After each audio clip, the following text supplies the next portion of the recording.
প্রথম দিনেই বলেছিলাম ভুল হলে শুধরে দিবেন।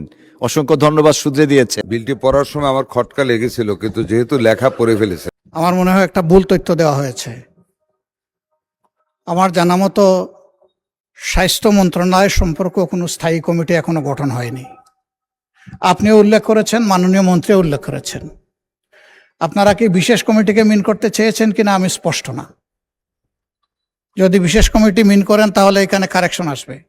মাননীয় বিরোধী দলীয় নেতা, অসংখ্য ধন্যবাদ। প্রথম দিনেই বলেছিলাম ভুল হলে শুধরে দিবেন। অসংখ্য ধন্যবাদ, শুধরে দিয়েছেন। সেই হিসাবে মাননীয় স্বাস্থ্যমন্ত্রী, আপনাকেও বিনয়ের সাথে অনুরোধ জানাবো, দয়া করে আপনি আবার শুদ্ধভাবে পড়েন। ধন্যবাদ আপনাকে। মাননীয় স্পিকার, বিলটি পড়ার সময় আমার খটকা লেগেছিল, কিন্তু যেহেতু লেখা পড়ে ফেলেছিলাম। আপনাকে ধন্যবাদ।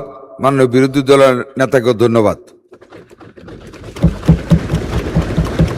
মাননীয় স্পিকার, আমি সর্দার মোহাম্মদ সাখাওয়াত হোসেন, স্বাস্থ্য ও পরিবার কল্যাণ মন্ত্রী, প্রস্তাব করছি যে বাংলাদেশ মেডিকেল বিশ্ববিদ্যালয় আইন 1998 এর অধিকতর সংশোধন কল্পে আনিত বিলটি বাংলাদেশ মেডিকেল বিশ্ববিদ্যালয় দ্বিতীয় সংশোধন বিল 2026 বিশেষ কমিটি কর্তৃক সুপারিশকৃত আকারে অবিলম্বে বিবেচনার জন্য গ্রহণ করা হোক। ধন্যবাদ মাননীয় স্পিকার।